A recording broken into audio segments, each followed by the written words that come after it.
आप देख रहे हैं ETV न्यूज हरियाणा, हिमाचल प्रदेश, खबर ही जीवन है। हमने सोचा था हाकिम से करेंगे फरियाद तेरी, पर वो कमबख्त भी तेरा चाहने वाला निकला। नमस्कार, मैं हूं अली मतहर। आज हम एक ऐसे गांव की बात करेंगे जो अपनी जमीन तलाश रहा है। जी हां, पानीपत का एक गांव 25 साल से अपनी जमीन पाने के लिए जद्दोजहद कर रहा है, लेकिन अफसोस हाई कोर्ट के आदेश के बाद भी उसे तारीख पर तारीख मिल रही है। क्या है पूरा मामला, देखिए ये रिपोर्ट।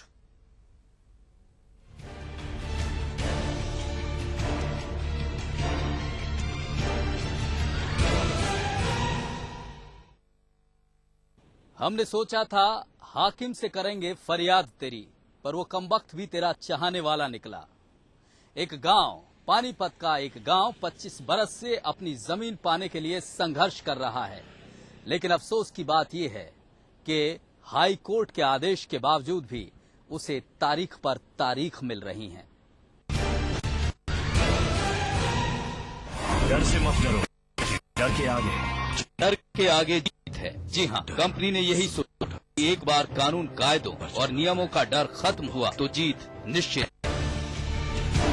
अपने रसूख और पैसे के दम पर पेप्सी को पिछले 25 बरस से एक ऐसा खेल खेल रही है जिसमें नियम, कानून, कायदे सब बौने साबित हो रहे हैं। हाई कोर्ट तक का फरमान की दादागिरी और सांठ गांठ के आगे पिछले 2 बरस से तारीख भुगत रहा है।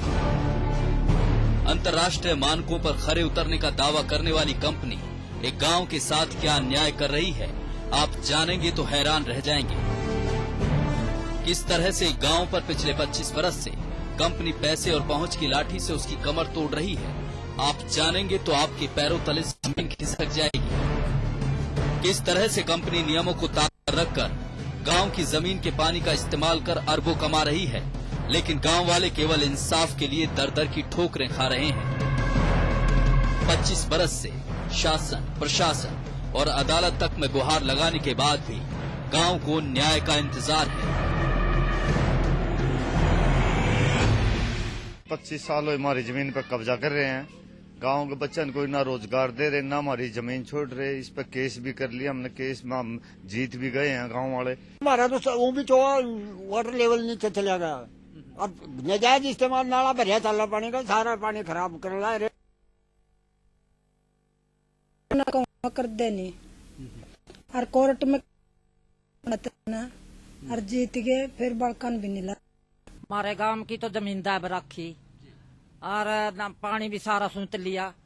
जमीन में पानी भी नहीं रहा और कोर्ट में दे रखा और जीत भी गए और फिर नहीं तुम छोड़ रहे, ना हमारे बच्चा ना नौकरी ला रही।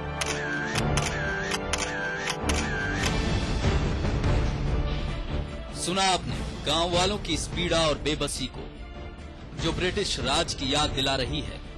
ईस्ट इंडिया कंपनी की तरह पेप्सिको ने भी गांव वालों से बहुत वायदे और दावे किए और गांव की करीब 1 एकड़ जमीन को मनमाने ढंग से दबा लिया। गांव के लोगों को रोजगार, गांव के भले के लिए बड़ी बड़ी वेलफेयर स्कीम और न जाने क्या क्या, लेकिन कुछ वक्त में ही कंपनी का असली चेहरा सामने आ गया। गांव वालों को नौकरी और उनके भले की बात तो दूर, कंपनी के आसपास भी उन्हें फटकने भी नहीं दिया जाता। लोग कह रहे हैं कि भाई किसी स्टेट में या किसी उसमें हाई कोर्ट या सुप्रीम कोर्ट है, ये जो सेक्रेटरी हैं, IAS हैं, ये तो कह रहे हैं कि हमारे आगे कुछ नहीं है। इन्होंने मेरे को धमकी भी दी है 1-2 बार। मैं फिर बाहर निकला, 1-2 मैंने वारदात भी हुई है, फिर वो माफी मुंह मांग के चले गए हैं। तो मैं तो इतने से लग रहा हूँ, वैसे हमारा कोई इंटरेस्ट नहीं है इसमें। कारण कोई पता नहीं कितनी जगह कोर्ट तक चले गई, यहाँ इतनी बड़ी सनखड़ा ला गई, यहाँ धरना हमने दे लिया और ये पुलिस पे एलिगेशन लगवा देते हैं हमारे जैसे का। करीब 20 बरस तक कंपनी गांव पंचायत को कभी लालच देकर तो कभी प्रशासन की मदद से डरा धमकाकर अपनी करतूत पर पर्दा डालती रही, लेकिन सच को छुपाया जा सकता है, मारा नहीं जा सकता। लगभग 20 साल की लड़ाई के बाद आखिरकार गांव वालों को एक राहत मिली। 2009 में फैसला आया एसडीएम कोर्ट की तरफ से, असिस्टेंट कलेक्ट्रेट की तरफ से ये फैसला आया कि कंपनी को उनकी जमीन जो गांव वालों की कंपनी ने दबा रखी है वो वापस दे देनी चाहिए। बाकायदा 5,000 रुपए का जुर्माना भी लगाया। लेकिन अफसोस की बात यह है कि यहां भी इस फैसले के बाद भी, इस आदेश के बाद भी गांव वाले खाली हाथ ही रहे। साल 2009 गांव वालों के लिए उनके संघर्ष की विजय का साल साबित हुआ। पानीपत सहायक कलेक्टर ने गांव पंचायत के हक में फैसला सुनाते हुए 15 दिन में कंपनी को जमीन खाली करने के आदेश दे दिए। इतना ही नहीं, कंपनी पर सालाना 5,000 रुपए का जुर्माना भी लगाया। बाकायदा कंपनी को यह कहकर फटकार लगाई गई कि अगर 15 दिन के भीतर जमीन खाली नहीं हुई तो उसे कंपनी को अपने खर्चे पर खाली करवाना होगा।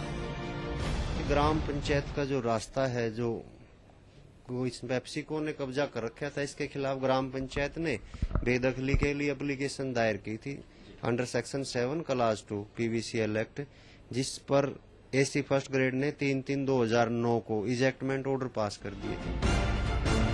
गांव वाले करीब 20 बरस से चल रही अपनी लड़ाई जीत गए। उन्हें ऐसा ही लगा, लेकिन ये जीत की खुशी कुछ ही देर की थी, क्योंकि ना तो आदेश की पालना हुई और न ही बडौली गांव के लोगों को उनकी जमीन मिली। लेकिन गांव वालों की लड़ाई और कंपनी की बेईमानी जारी रही। कंपनी ने आदेश की 3 साल तक नाफरमानी की और अब लड़ाई पंजाब एवं हरियाणा हाई कोर्ट पहुंच गई। इस लंबी लड़ाई के दौरान अनेक प्रलोभन भी दिए गए, धमकियां भी दी गई। इसका जीता जागता सबूत हैं कार्यवाहक सरपंच हैं गांव के अवतार सिंह, जिन्होंने बड़ी लंबी लड़ाई लड़ी। अवतार सिंह इस लड़ाई को हाई कोर्ट तक लेकर गए। हाई कोर्ट में जीत में अवतार सिंह के साथ गांव भी खुश था, लेकिन ये खुशी भी छोटी ही खुशी, कुछ वक्त की खुशी ही साबित हुई, क्योंकि हाई कोर्ट के आदेश की तामील अभी भी बाकी है।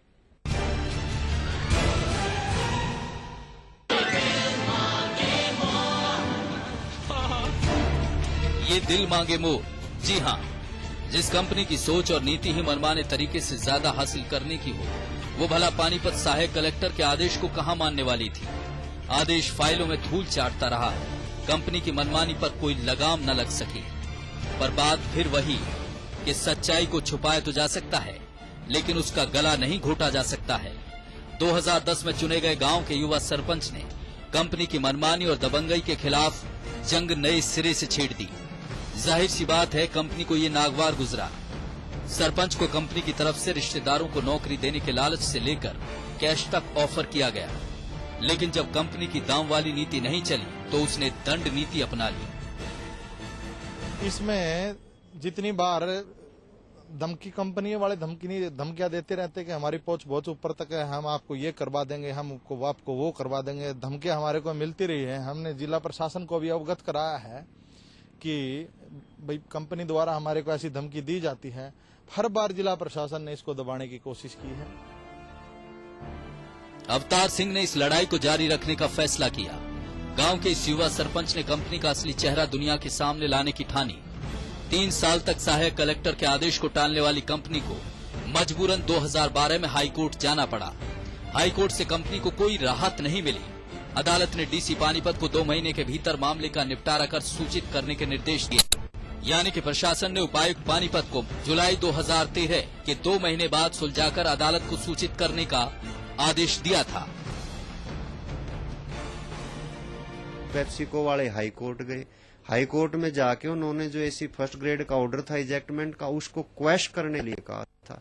हाई कोर्ट ने क्वैश वाली जो उनकी रिक्वेस्ट थी वो डिक्लाइन कर दी थी, और डिक्लाइन करके कलेक्टर साहब पानीपत को आदेश दिए थे कि इसको 2 महीने के अंदर फैसला करे और अपील का मेरिट पर फैसला करे। पर उसको समय काफी हो गया है।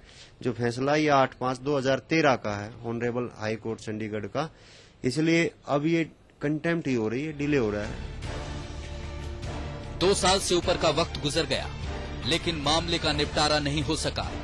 ईटीवी की टीम ने जब इस बाबत डीसी पानीपत से बात करने की कोशिश की तो ऑन कैमरा उन्होंने कुछ भी बोलने से इनकार कर दिया। उनका कहना है कि वे इस मामले की सुनवाई कर रहे हैं। उधर पेप्सिको कंपनी प्रबंधन से जब ईटीवी की टीम ने उनका पक्ष जानने का प्रयास किया तो वो भी बात को टालते नजर आए। अपने ऊपर के अधिकारियों से बात कर बोलने की बात कहने लगे। गांव वालों की हैरानी और परेशानी लगातार बढ़ती जा रही थी।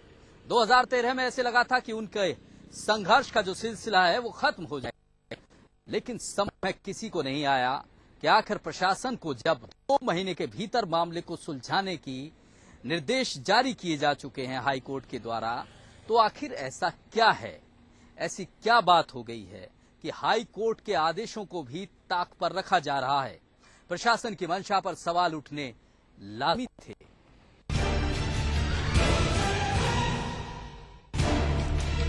इस पूरे मामले में प्रशासन की देरी कई सवाल खड़े करती है। सीएलयू किसने की? क्या नहीं थी नियमों की जानकारी? डार्क जोन में भूजल का दोहन करने पर भी लाइसेंस क्यों नहीं हुआ निरस्त? ग्राम पंचायत को प्रशासन क्यों कर रहा है गुमराह? नेशनल हाईवे पर करोड़ों की जमीन दबाने में किस किस का हित है शामिल? प्रशासन को कार्रवाई करने में किसका है डर? ग्राम सभा के एडवोकेट बलराज खरब भी कहते हैं कि जब हाई कोर्ट ने 2 महीने का वक्त दिया तो फिर क्यों प्रशासन कदम नहीं उठा रहा है? उधर कंपनी अपने रसूख के नशे में है और किसी की परवाह नहीं। मनमानी की बानगी कई हैं। एक बानगी ये भी है कि जिस तरह से भूजल पर ग्राम सभा या गांव वालों का हक होता है, व्यवसायीकरण के लिए उसका इस्तेमाल नहीं किया जा सकता, लेकिन कंपनी पिछले 25 बरस से लगातार यहां के भूजल का बेदर्दी से दोहन कर रही है। उसे इस बात की भी परवाह नहीं कि गांव की जमीन की जिस पानी को इस्तेमाल कर वो करोड़ों कमा रही है, उसका लाइसेंस भी ग्राम पंचायत से रिन्यू करवाना पड़ता है, लेकिन अपनी मनमर्जी से वो जमीन के पानी का दोहन पैसे बनाने में कर रही है, जबकि इस पर असली हक ग्राम पंचायत का है। केरला हाईकोर्ट ने बाकायदा इसकी तस्दीक अपने फैसले में की है। 16 दिसंबर 2003 के अपने प्लेची मदा में कोको कंपनी के प्लांट को ये निर्देश दिए गए थे कि भूजल पर ग्राम पंचायत का हक होता है। इसके अलावा कंपनी का लाइसेंस रिन्यू करने की बजाय कैंसिल तक कर सकती है। कमर्शियल यूज के लिए ग्राम पंचायत से परमिशन लेनी होती है, जो हर साल इसका रिन्यूअल कराया जाता है। 25 साल से इन्होंने किसी भी ग्राम पंचायत से कोई परमिशन ली नहीं है, और सरकार द्वारा ये डार्क जोन बड़ौली गांव का एरिया डार्क जोन घोषित किया जा चुका है, जबकि इन्होंने 5-6 टेबल लगा के भूमि का सारा जल हमारा निकाल लिया है। जब कंपनी यहाँ आई 20 फुट पे पानी का लेवल था, अब 120 फुट पे पानी का लेवल है। भूजल है जो वैसे भी इसमें डीपली है, जो पानीपत के आसपास का कुछ जोन भी डिक्लेयर किए हैं गवर्नमेंट में, इस तरह से ज्यादा सा जल का करना वो भी गलत है। तो थोड़ा सा गलत के जरिए जमीन में उतारते हैं, उससे तो जो वहाँ की पॉपुलेशन है तो गलत हो रहा है। मिशन थोड़ी है इनके पास इन्वायरमेंट किस तरह का है। जमीन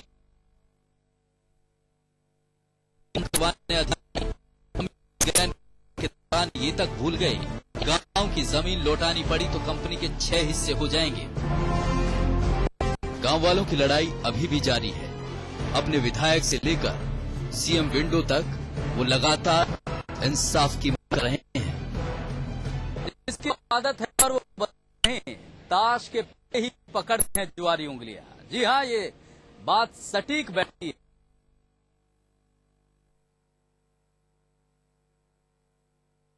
कानून को तोड़ मरोड़ करना, उसका इस्तेमाल करना आदत बन गई है, और ये एक जीता जागता एग्जाम्पल है, एक बानगी है कि बड़ौली गांव के लोग 25 साल से अपनी लड़ाई लड़ रहे हैं, लेकिन स्थिति ये है कि हाई कोर्ट के आदेश के बावजूद भी उन्हें तारीख पर तारीख मिल रही है। ऐसे में बड़ा सवाल ये कि आखिर बड़ौली के गांव के लोगों की जो जमीन है, यहां उनका जो हक है वो कब मिलेगा?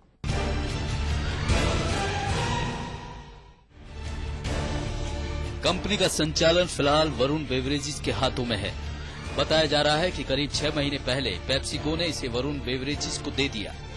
इस पूरे मामले में इस पेज को भी आपके सामने लाने के लिए ईटीवी की टीम लगातार कंपनी प्रबंधन से बात करने की कोशिश करती रही।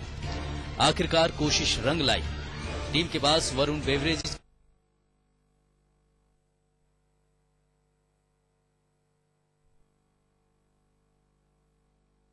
भी कम हैरान कर देने वाला नहीं था। आइए आपको सुनवाते हैं उनसे बातचीत।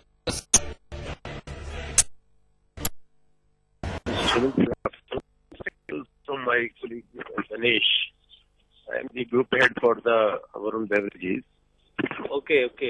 आप कुछ पूछना चाह रहे हैं शायद? ये बयान आपकी तरफ